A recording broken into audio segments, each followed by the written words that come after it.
footage has emerged of the rescue of hundreds of Syrian refugees who say they were abandoned to their fate off the coast of Malta. Survivors said their boat had been shot and sunk by Libyan traffickers after an argument about payment earlier this month. They were left stranded about 160 kilometres from shore. Now, Carl Stagno-Navarra joins us live from Valletta in Malta. Carl, disturbing images, difficult to look at, some of them. These are scenes we hear about, we don't often get to see, particularly in the last few weeks and months as people try to flee the war in Syria. What's being done about all of this? What needs to be done, Carl? Well, first and foremost, Jonah, these pictures have been released by the Maltese Navy as they approached the almost 400 people who were on board a rickety fishing boat which left the coast of Libya on October the 10th.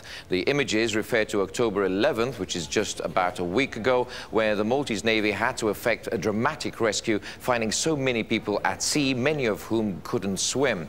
We have to also understand that amongst those people were a number of women and children who perished in that tragedy. It is estimated that almost 200 people never made it to safety. Malta has taken in 200 of those who were rescued, and they are still processing many of those because all claim to be Syrian refugees fleeing the war in their country.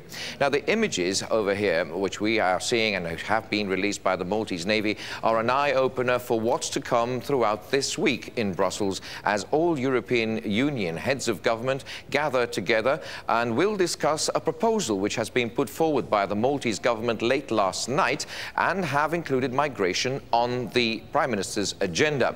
We must also understand that the issue of migration has been a main issue for discussion within the European Union. However, nothing has been forthcoming throughout these years, as many countries, especially the ones in the Mediterranean basin, have been asking for action, and to the extent that the Maltese Prime Minister has also threatened the possible use of a veto should the European leaders never come to any agreement with regards to solutions for this crisis in the Mediterranean. Jonah. Well, Carl, the release of these pictures seems assured to put this issue on the top of the agenda on Thursday in Brussels as EU leaders meet. Is there any chance of an agreement? Are they united on the way forward to tackle this problem? Well, these are images which are not the first. We have seen for the past 6 years a number of dramatic rescues happening. We have to put everything into context that every day both the Italian, the Maltese, the Spanish, the French, the Greeks effect a number of rescues out at sea. Many have died, and many have also nicknamed the Mediterranean as a cemetery. So it doesn't come as a surprise that now that there are two major incidents off the coast of Lampedusa and Malta in the space of a few days have alerted the European Union and the world community with regards to how important and how serious the situation is in the Mediterranean. Malta, Italy and Greece have come together this week with their respective prime ministers meeting in Valletta and in Rome, and have pledged to have a single front before all European Union partners and say, listen, the time is high that we must take decisions so that we safeguard our borders and safeguard lives at sea.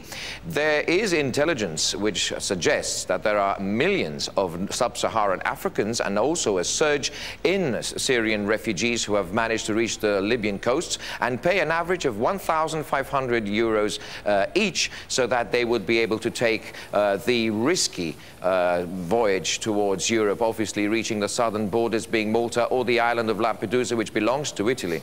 So therefore, now the Maltese, the Italians and the Greeks have put forward a proposal, and they have also garnered the support this morning from France, Spain and Croatia, and we have to wait and see what's going to happen at the European Union table. Carl Stagno-Navarra, thanks for that in Malta.